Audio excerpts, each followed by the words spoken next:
All right, y'all. So let's go out here and check out this corn. This is my Honey Select sweet corn. This is the variety. It's called Honey Select. Supposed to be a real sweet one. Now, normally this is like my third time growing sweet corn. I normally grow my little small plot, like with 3 rows, like this. But this year I decided I wanted to grow ahead and grow me 4 rows of these, these bad boys.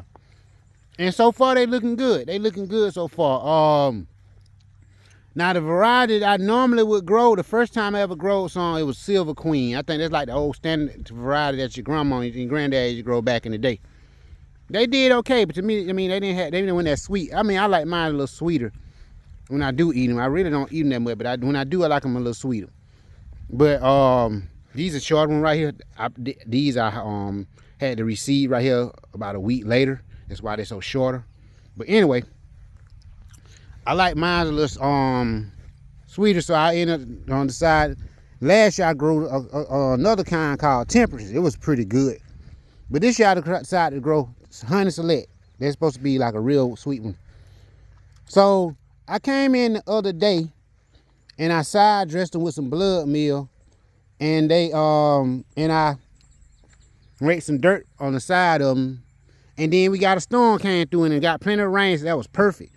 And normally I get my sweet corn blowed down every year at least once. But the storm didn't do it, so we're going to cross our fingers and hope that we able to grow some sweet corn this year without them being blowed down. This one, they will stand back up. I have learned that. They'll stand back up if they get blowed down by the wind. So they doing pretty good with that. Also, I learned that you want to at least have 3 rows. You don't want just one single row of corn unless you're going to hand pollinate. You kind of want like a block of, like you see like this big rectangle or square of corn, so they pollinated by the wind, so the wind can just pollinate the corn on its own. Even though I still come in here and try to hand pollinate, y'all. Yeah, it's just me. I'm crazy like that. But other than that, you see the dark greenness on these leaves. That's a good thing. They're letting you know they got plenty of nitrogen, especially because I came and hit them with that blood meal. So I shouldn't have to do that no more. They should be able to. They growing good and thick and healthy. They got some good thick, whatever you want to call them. See that? So they good and thick. That's a good sign right there. That's a good sign right now. I got the drip tape going up under the plants.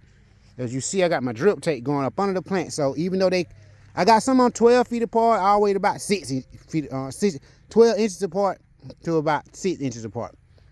And by me having them up under the drip tape, that should be okay. Even though they're a little close, since the drip tape, they should be able to get direct water right to the roots. We'll see though. This is my first time, planting some this close. Like these right here, kind of close. Right here. But it'll be all right. We'll see though. So we're going to see how they do, y'all. Peace.